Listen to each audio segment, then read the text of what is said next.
Hello students. Last लेक्चरमध्ये आपण structure of a modern periodic table चर्चा केलेला आहे. हा शेवटचं सेशन ज्याच्यामध्ये हा लेसन आता पूर्णपणे आपण कंप्लीट करणार आहोत. राहिलेला जो पोर्शन आहे आपला तो कोणता आहे आता मग? Groups and electronic configuration. तुम्हाला इलेक्ट्रॉनिक कॉन्फिगरेशन कशा पद्धतीने ड्रॉ करायचं हे ऑलरेडी मी सांगितलेलं आहे. कशामध्ये? आपण एक टेबल घेतला ज्याच्यामध्ये ग्रुप्स आणि इलेक्ट्रॉनिक कॉन्फिगरेशन पहिल्या 20 एलिमेंटचं ड्रॉ करा असं तुम्हाला मी ऑलरेडी सांगितलेलं आहे. आता त्याच इलेक्ट्रॉनिक कॉन्फिगरेशनचं ग्रुप सोबत काय रिलेशन आहे नेमकं? काय सांगता येईल तुम्हाला? कोणते सिमिलॅरिटी आहेत? कोणते व्हेरिएशन आहेत? हे आपल्याला त्या टॉपिकमध्ये चर्चा करायचं. आता मी एक जो फ्लो चार्ट बनवून देईल, तो फ्लो चार्ट म्हणजे एक्सरसाइज मधले बरेचसे क्वेश्चन तुमचे ऑटोमॅटिक तिथं कव्हर होणार आहेत. एक ग्रुप्स आणि इलेक्ट्रॉनिक कॉन्फिगरेशनचा टेबल बनेल, दुसरा एक टेबल बनेल तो पिरियड आणि इलेक्ट्रॉनिक कॉन्फिगरेशनचा असेल. मग लेसन संपत आहे. बघूया, चर्चा करूया. मग आपल्याला कन्सेप्ट काय आता? Groups and electronic configuration.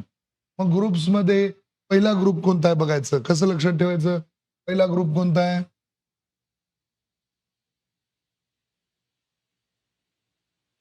पहिल्या ग्रुपमध्ये कोण आहे? हायड्रोजन, लिथियम, सोडियम, पोटॅशियम, त्याच्यानंतर रुबिडियम, सेसियम आणि पॅन्सियम. हे कसं लक्षात ठेवायचं बघा रे. हो का, शॉर्टकट ए ली हे ली ना. म्हणजे हे म्हणजे कोण? हायड्रोजन. ली म्हणजे कोण? लिथियम. ना म्हणजे कोण? सोडियम. पहिले 3 लक्षात राहिले. एलिना, करे, रबसे, परिहार. आता बघा रे, हे ली ना, करे, रब, ते, परिहार. या पद्धतीनं पहिला ग्रुप आपल्याला लक्षात राहू शकतो. तसंच दुसरा ग्रुप कोणता आहे? इथं काय काय आहे बघा, तुम्हाला दिसलेलं आहे का?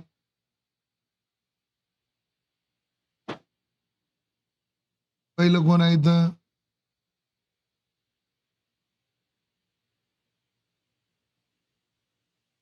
TE, M G, T A, S R, T A, R A, M G. कोण आहे? T E, M G, T A, S R, T A, R A. याचं शॉर्टकट काय आहे बघा.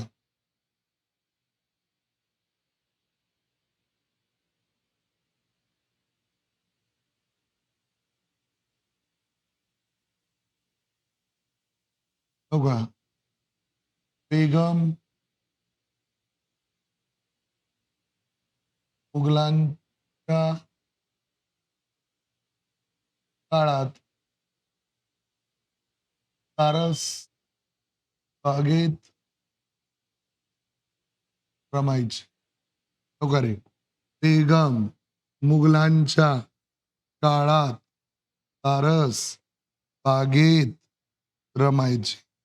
Beryllium, magnesium, calcium, strontium, barium, radium. या पद्धतीनं तुम्हाला लक्षात ठेवायचं आहे. खूप छान शॉर्टकट आहेत पहा.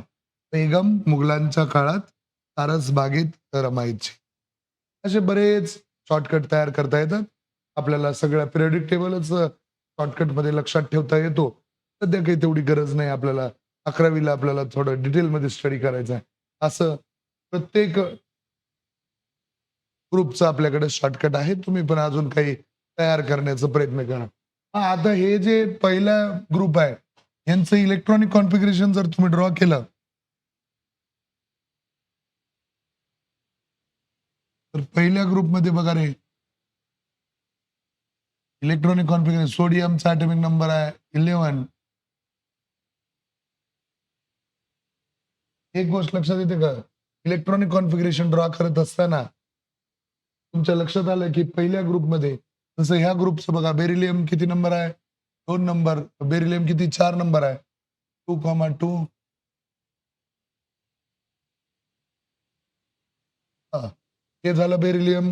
1 मिनिट मी पिरियॉडिक टेबल काढतो म्हणजे तुमच्या लक्षात येईल. आपल्याकडे पिरियॉडिक टेबल होतं इथं. हो का रे? बघा रे, हे ग्रुप नंबर 1. आता बेरिलियमचा ॲटॉमिक नंबर ह्याच्यावरच लिहितो म्हणजे लक्षात येईल तुमच्या. हायड्रोजनचं काढलं तर किती आहे? 1. लिथियम 3 म्हणल्यानंतर 2,1. सोडियम 2,8,1. पोटॅशियम 2,8,1. एक गोष्ट लक्षात आली का बघा तुमच्या? दिसलं का ते? पहिल्या ग्रुपमध्ये जेवढे एलिमेंट येत आहेत, त्याच्या लास्ट ऑर्बिटमध्ये किती इलेक्ट्रॉन आहेत बघा. हो का, ह्याच्यावर फोकस करा. हो का, हे लास्ट ऑर्बिटमध्ये किती इलेक्ट्रॉन आहेत? हे ग्रुप नंबर 1 आहे. तर लास्ट ऑर्बिटमध्ये इलेक्ट्रॉन सुद्धा किती आहेत? 1. आता ग्रुप नंबर 2 कोणता आहे बघा? बेरिलियम. हो का, ग्रुप नंबर 2.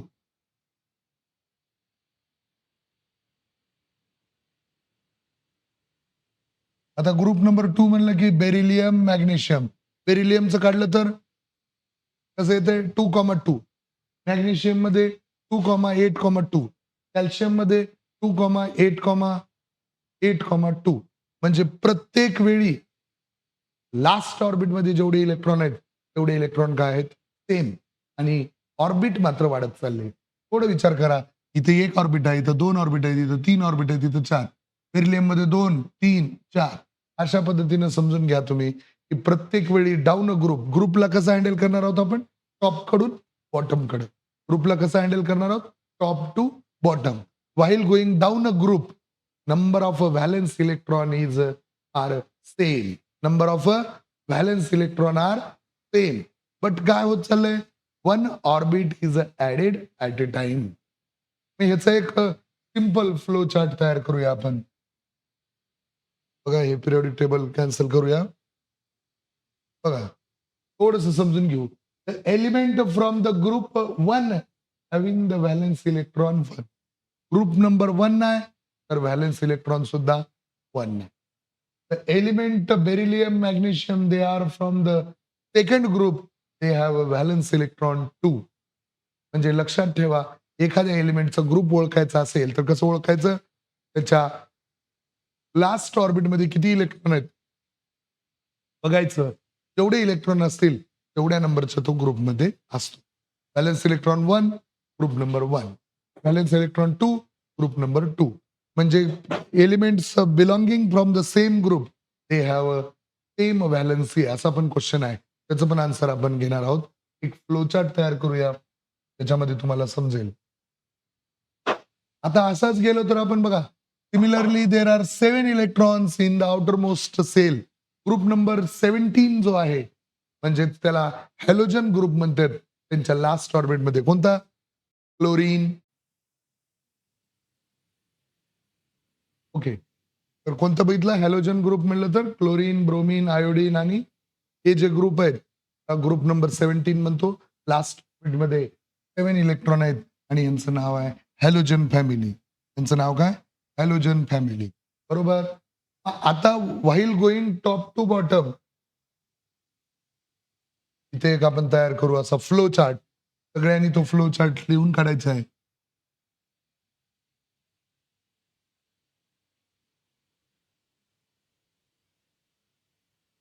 रे, व्हाईल गोइंग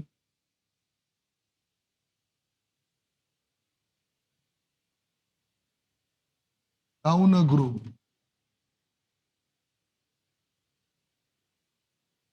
काय सेम आहे मग? Number of valence electron are same. तर व्हॅलेन्स इलेक्ट्रॉन सेम असतील तर व्हॅलेन्सी सुद्धा काय असणार? Therefore the elements belonging to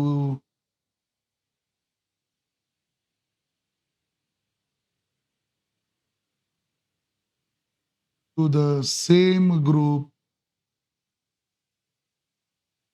they have same valence. Exercise मध्ये हा क्वेश्चन आहे, हे एका क्वेश्चनचा आन्सर होते. एक्सरसाइज मध्ये याचा जे काही क्वेश्चन नंबर असेल तुम्ही ड्रॉ टाकून आन्सर लिहायचं. कोणता क्वेश्चन आहे एक्सरसाइज मध्ये? यू सायंटिफिक रिझन मध्ये PYQ आहे. Elements belonging from the same group they have same valency. याचा आन्सर काय मग? एलिमेंट ची व्हॅलन्सी सेम काय? की एकाच ग्रुपमध्ये येणाऱ्या सर्व एलिमेंटचे व्हॅलन्स इलेक्ट्रॉन सेम असल्यामुळं त्यांची व्हॅलन्सी सुद्धा काय होते? सेम होते. ही त्याचा आन्सर आहे. आता काय वाढत चाललंय बघा रे. While going down a group, one electronic shell म्हणजेच orbit, one electronic shell is added. One electronic shell is added. बरोबर, एक ऑर्बिट वाढत चाललंय. लक्षात घ्या रे, ते ऍटॉमिक साईज एक कन्सेप्ट आहे, आता पुढं येणार आहे. Atomic size. तर ऍटॉमिक साईज मोजण्यासाठी मोजतेत ऍटॉमिक रेडियस. नोट डाऊन करत चला. ऍटॉमिक साईज मोजण्यासाठी मोजतेत ऍटॉमिक रेडियस. का हे न्यूक्लियस आहे आणि हे न्यूक्लियस पासून हे पहिला ऑर्बिट, मग हे एकच ऑर्बिट आहे समजा. तर न्यूक्लियस पासून हे आउटर मोस्ट ऑर्बिट पर्यंतचं distance, distance from the nucleus to outermost orbit, त्यालाच काय म्हणायचं? Atomic radius. समजा त्याच्यामध्ये 2 ऑर्बिट असतील, तर ऍटॉमिक रेडियस काय झाली मग? या न्यूक्लियस पासून आउटर मोस्ट ऑर्बिट पर्यंतचं डिस्टन्स. मग जेवढे ऑर्बिट असतील, 3 ऑर्बिट असतील, 4 ऑर्बिट असतील, न्यूक्लियस पासून कुठपर्यंत मोजायचं? शेवटच्या ऑर्बिट पर्यंतचं डिस्टन्स मोजायचं. त्याला काय म्हणायचं? Atomic radius. काय म्हणतात त्याला? Atomic radius. आणि आपण काय म्हणतो? ऍटॉमिक रेडियस कशामध्ये मोजतात बघा रे? Picometre. 1 picometre is equal to 10⁻12 metre. कोर्टामध्ये बऱ्याच वेळा विचारलेला आहे. खूप छोटी व्हॅल्यू आहे हे. पिकोमीटर मध्ये ऍटॉमिक रेडियस मोजतात. आता इकडे लक्ष द्या रे थोडस. इलेक्ट्रॉनिक शेल वाढला, डाऊन ग्रुप येत असताना काय सेम आहे मग? व्हॅलेन्स इलेक्ट्रॉन सेम आहेत. काय सेम आहे? व्हॅलेन्स इलेक्ट्रॉन सेम आहेत. पण काय होत चाललंय? One electronic shell is added. असं केल्यामुळे काय होईल? डिस्टन्स बिटवीन हायड्रोजन होतं, हायड्रोजन होतं एकच ऑर्बिट. मग लिथियम आलं 2 ऑर्बिट. पुन्हा आलं सोडियम आलं 1, 2, 3. म्हणजे न्यूक्लियस पासून डिस्टन्स आहे का 2. इथं 1 ऑर्बिट होतं, इथं 2 झाले, 3 झाले. म्हणजे distance between nucleus and outermost orbit, outermost orbit is increases. काय होत चाललंय? न्यूक्लियस मधला आणि आउटरमोस्ट ऑर्बिट मधलं डिस्टन्स वाढत चाललंय. बरोबर आहे. म्हणजे याचा अर्थ काय? Atomic radius goes on increasing. Atomic radius goes on increasing. Video 2-3 वेळा बघत राहा तरच लक्षात येते. पहा, atomic radius goes on increasing. Atomic radius काय सांगितलं मग आपण? It is the distance between nucleus and outer most orbit. Atomic radius कशामध्ये मोजतात? पिकोमीटर. मग ऍटॉमिक रेडियस वाढली तर ऍटॉमिक साईज गोज ऑन.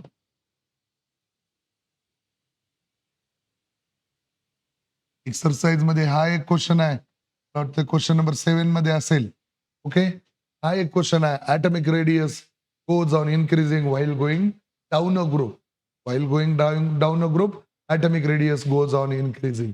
म्हणजे एक फ्लो चार्ट आहे, कन्सेप्ट आहे, पण 2 एक्सरसाइज मधले क्वेश्चन होते. आता लक्षात घ्या, जवळजवळ एक्सरसाइज निम्मी कव्हर करणार आहोत आपण, 50% एक्सरसाइज. आता अजून एक कन्सेप्ट आहे आपली, तेच आहे याच्यामध्येच.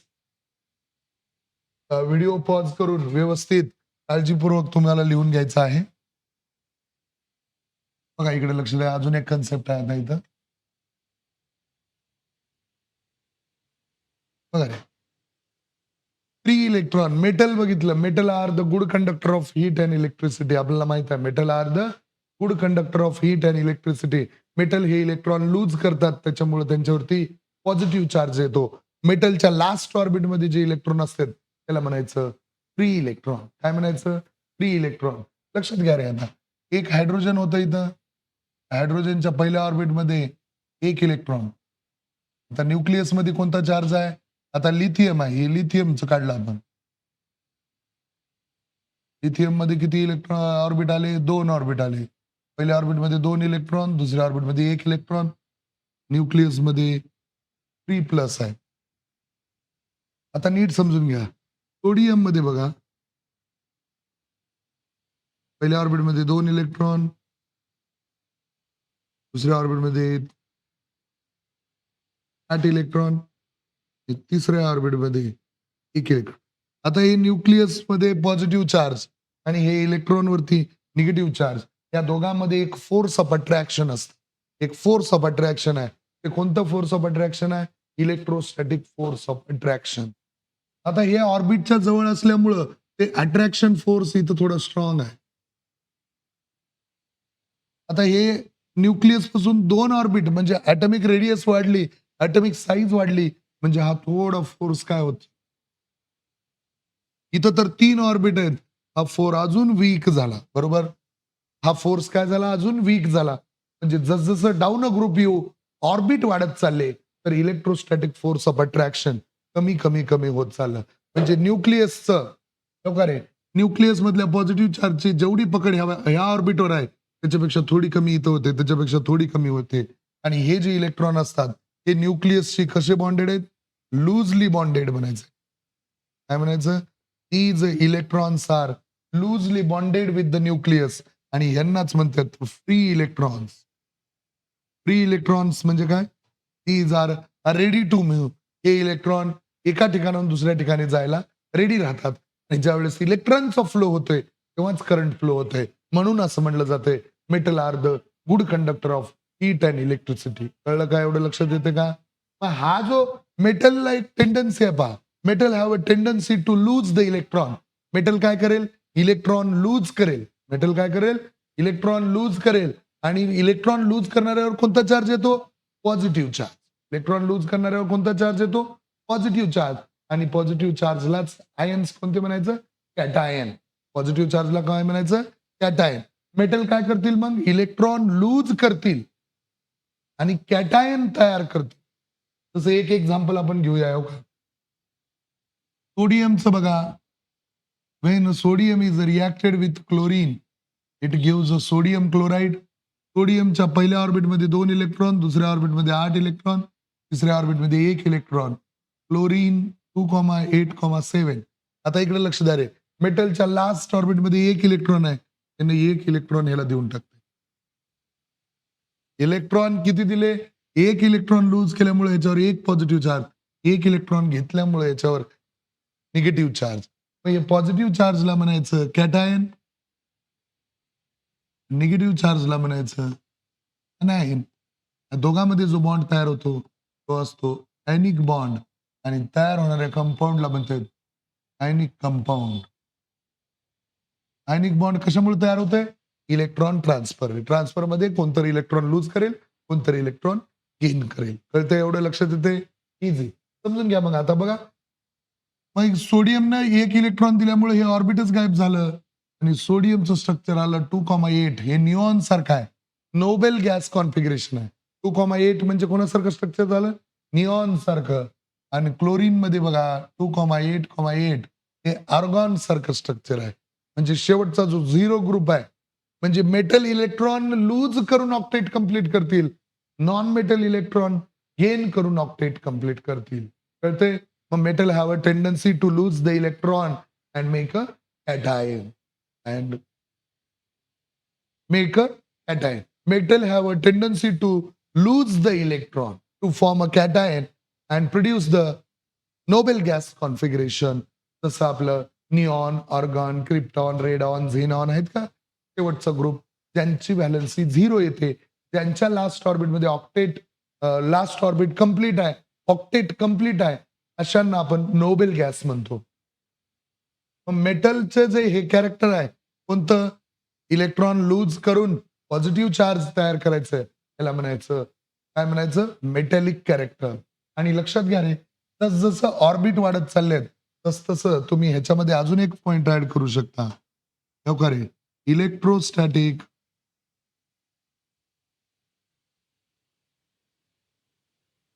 force of attraction between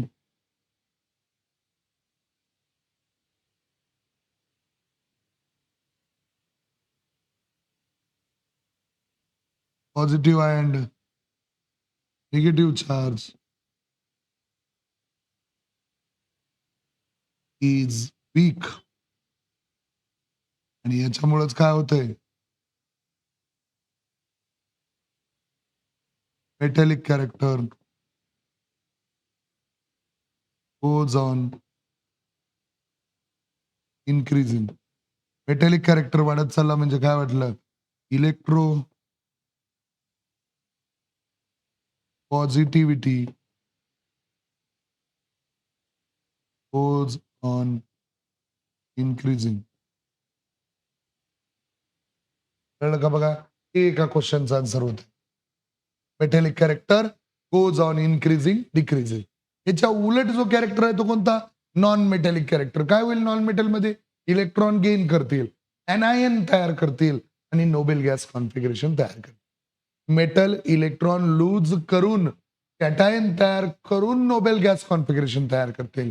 non metal electron घेतील, एनायन तयार करतील आणि मग नोबेल गॅस कॉन्फिगरेशन तयार करतील. नॉन मेटलच्या कॅरेक्टरला म्हणायचं नॉन मेटॅलिक कॅरेक्टर, मेटलच्या कॅरेक्टरला म्हणायचं मेटॅलिक कॅरेक्टर. मेटलमध्ये इलेक्ट्रोपॉझिटिव्हिटी वाढते, नॉन मेटलमध्ये इलेक्ट्रो निगेटिव्हिटी वाढते. एवढं क्लिअर आहे तुम्हाला. हा फ्लो चार्ट नाही तर 50% एक्सरसाइजच आहे. असाच एक फ्लो चार्ट आपण तयार करणार आहोत पिरियड्स मध्ये. चला थोडस पुढे जाऊया. आता बघा रे, पिरियड्स आणि इलेक्ट्रॉनिक कॉन्फिगरेशन. तर सगळ्यांना माझी विनंती आहे की मागचा तो फ्लो चार्ट आहे तो 2, 3, 4 वेळा लिहून काढा. ऑटोमॅटिक पाठांतर होते. एक फ्लो चार्ट नाही, 3 क्वेश्चन आहेत पहा. आणि हा एक फ्लो चार्ट 2-3 क्वेश्चन सगळी एक्सरसाइजच होऊन जाते. समजून घ्या. आता बघा, पिरियड्स आणि इलेक्ट्रॉनिक कॉन्फिगरेशन. ग्रुपला कसं हँडल केलं आपण, टॉप टू बॉटम. ग्रुपमध्ये कसं हँडल केलं, टॉप टू बॉटम. पण पिरियड मध्ये काय करायचंय, लेफ्ट कडून जायचंय राईट कडं, लेफ्ट कडून जायचंय राईट कडं. मग हे काही लेफ्ट कडून चाललो राईट कडं. तर या पद्धतीने आपल्याला पिरियड हँडल करायचे, लेफ्ट टू राईट. मग समजून घेऊ लेफ्ट टू राईट काय होते बघा. बघा तुम्हाला दिसलंय का, थोडं झूम करू याला.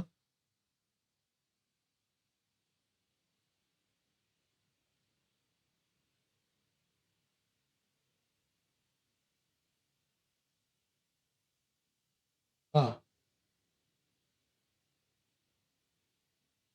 लेफ्ट टू राईट जायचे आपल्याला. बघा समजून घ्या रे, लेफ्ट टू राईट जात असताना एक एक एक एक घ्या. Left to right second period मध्ये lithium, beryllium, boron, carbon, nitrogen, oxygen, chlorine, neon हे सगळे आहेत. एक गोष्ट नोटीस करा तुम्ही, ऍटॉमिक नंबर इथं 3 आहे, इथं 4 आहे, 5 आहे, 6, 7, 8, 9, 10. म्हणजे ऍटॉमिक नंबर काय होत चाललंय, ऍटॉमिक नंबर सिरियली काय होत चाललाय, प्लस होत चाललाय. बरोबर आहे, काही अडचण. थोडं इलेक्ट्रॉनिक कॉन्फिगरेशन ड्रॉ करा. 3 इलेक्ट्रॉन्स म्हणलं तर 2,1, 4 म्हणलं तर 2,2, 2,3, 2,4, 2,5, 2,6, 2,7, 2,8. मग इलेक्ट्रॉनिक कॉन्फिगरेशन मध्ये एक गोष्ट लक्षात आली आपल्या, ऑर्बिट किती आहेत बघा. हा पिरियड नंबर कोणता आहे, पिरियड नंबर सेकंड आहे. तर प्रत्येक ठिकाणी ऑर्बिट किती आहेत, प्रत्येक ठिकाणी ऑर्बिट किती आहेत, 2, 2, 2, 2. म्हणजे काय लक्षात आलं, पिरियड ओळखायचं झालं तर काय ओळखायचं, नंबर ऑफ ऑर्बिट मोजायचं. 2 orbit second period, 3 orbit third period, अशा पद्धतीने लक्षात ठेवायचं. पण इथे एक गोष्ट लक्षात घ्या, ऑर्बिट कॉन्स्टंट आहे. काय कॉन्स्टंट आहे, ऑर्बिट कॉन्स्टंट आहे. ग्रुपमध्ये कसं झालं, व्हॅलेन्स इलेक्ट्रॉन कॉन्स्टंट होते पण ऑर्बिट वाढत जात होते. इथं उलट झालंय. ऑर्बिट कॉन्स्टंट आहे पण व्हॅलेन्स इलेक्ट्रॉन, व्हॅलेन्स इलेक्ट्रॉन म्हणजे शेवटच्या ऑर्बिटमध्ये 1 इलेक्ट्रॉन, 2, 3, 4, 5 व्हॅलेन्स इलेक्ट्रॉन वाढत चालले. काय वाढत चाललेत? व्हॅलेन्स इलेक्ट्रॉन वाढत चाललेत. मग ही गोष्ट नोटीस करायची आहे आणि आपल्याला पिरियड मध्ये सुद्धा एक पिरियोडिक टेबल म्हणजे एक हे बनवूया आपण, काय फ्लो चार्ट बनवूया. थर्ड पिरियड मध्ये बघा, विचार करा बरं. थर्ड पिरियड मध्ये थोडं नोटीस करा. थर्ड पिरियड म्हणलं तर ऑर्बिट किती आले? सोडियम आहे. Atomic number 11. पहिल्या ऑर्बिटमध्ये 2 इलेक्ट्रॉन, दुसऱ्या ऑर्बिटमध्ये 8 इलेक्ट्रॉन, तिसऱ्या ऑर्बिटमध्ये 1 इलेक्ट्रॉन. मग 2,8, 2, 2,8, 3, 2,8, 4. मग याचा अर्थ काय होत चाललंय बघा. ॲटॉमिक नंबर तर 1 न वाढत चाललाय. ऑर्बिट 3,3,3,3 कॉन्स्टंट आहे. पण व्हॅलेन्स इलेक्ट्रॉन 1-1 न काय होत चालले? वाढत चालले. मग while going left to right within a period, ह्याचा एक आपण टेबल तयार करूया. कोणता?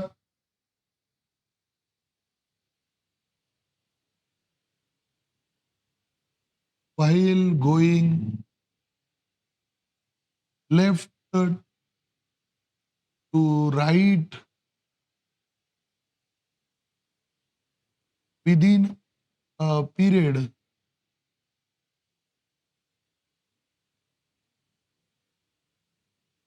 Number of orbit is constant. Number of orbit is constant. But काय काय वाढत चाललंय? Atomic number is serially increasing by 1 unit. Atomic number वाढत चाललेत. त्याच्यानंतर अजून काय वाढत चाललंय? Valence electron are increasing by 1. बरोबर आहे, काही अडचण एवढं? आता नीट समजून घ्या. रे लिथियम घ्या. लिथियम मध्ये 2 ऑर्बिट आहेत. पहिल्या ऑर्बिट मध्ये 2 इलेक्ट्रॉन, दुसऱ्या ऑर्बिट मध्ये 1 इलेक्ट्रॉन. न्यूक्लियस मध्ये पॉझिटिव्ह चार्ज किती आहे? 3+. कळालं का एवढं? बघा आता लिथियम नंतर बेरिलियम घेतला आपण. बेरिलियम मध्ये 2 ऑर्बिट, पण बेरिलियम मध्ये जे प्लस होणार आहेत ते किती आहेत? 4 आहेत. मग घ्या मॅग्नेशियम. कार्बन घेतलं. कार्बन मध्ये जे प्लस न्यूक्लियस मध्ये प्रोटॉन कार्बन मध्ये किती असतात? 6. बरोबर आहे, काही अडचण? ऑर्बिट तर तेवढेच आहेत पण पॉझिटिव्ह चार्ज वाढत चाललाय. कोणता चार्ज वाढत चाललाय? पॉझिटिव्ह चार्ज इन न्यूक्लियस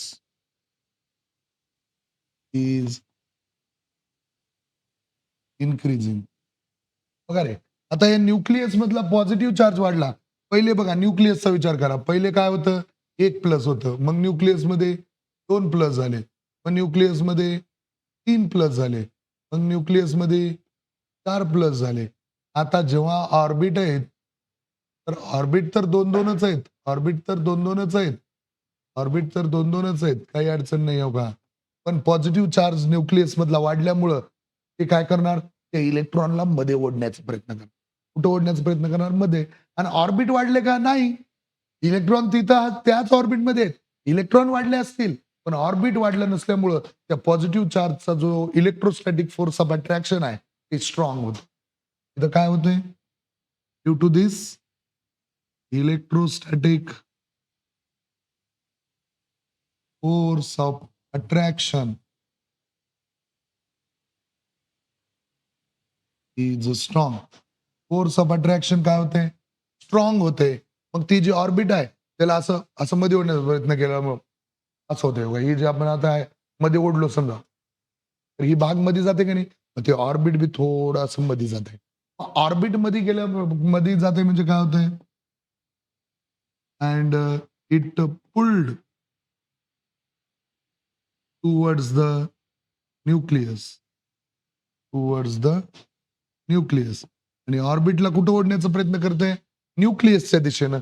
मग ऑर्बिट जर न्यूक्लियसच्या दिशेनं चाललं, तर distance between nucleus distance between nucleus and outermost orbit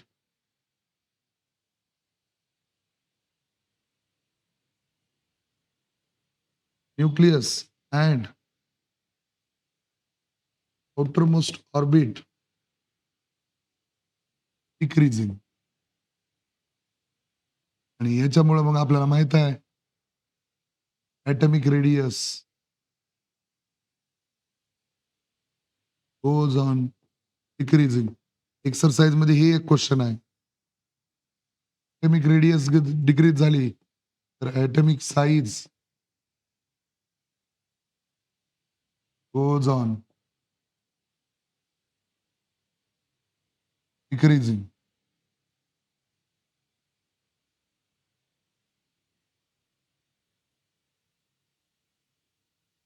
मग atomic साईज कमी होत चालली. बघा रे, आता लक्षात घ्या, न्यूक्लियस मध्ये जो पॉझिटिव्ह चार्ज आहे त्याची पकड जास्त असल्यामुळं काय होणार आहे? मेटॅलिक कॅरेक्टर इथं वाढायचं शक्यताच नाही. कारण न्यूक्लियस सोबत ते इलेक्ट्रॉन टाईटली बॉन्डेड असते. तर ते इलेक्ट्रॉन फ्री होत नाही. मग फ्री इलेक्ट्रॉन नसतील तर ते मेटल नसते. कोण असते मग? कोणामुळं? Due to electrostatic force. Due to electrostatic force of attraction.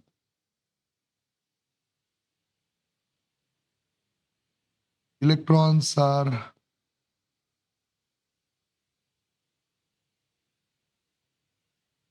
tightly bonded with nucleus.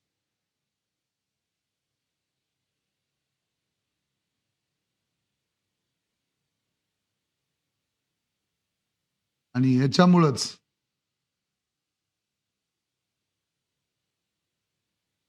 Non metallic character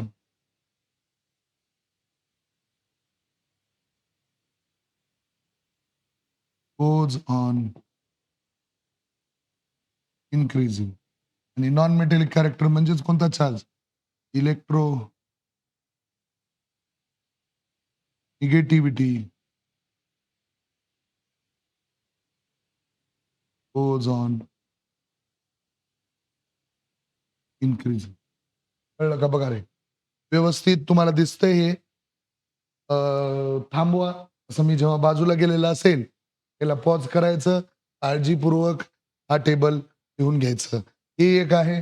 म्हणजे ह्याच्यामध्ये तर 2 क्वेश्चन झाले. Metallic character goes on increasing decreasing, non metallic character goes on increasing decreasing, atomic radius goes on increasing decreasing. असे exercise मध्ये question 4-5 question आहेत.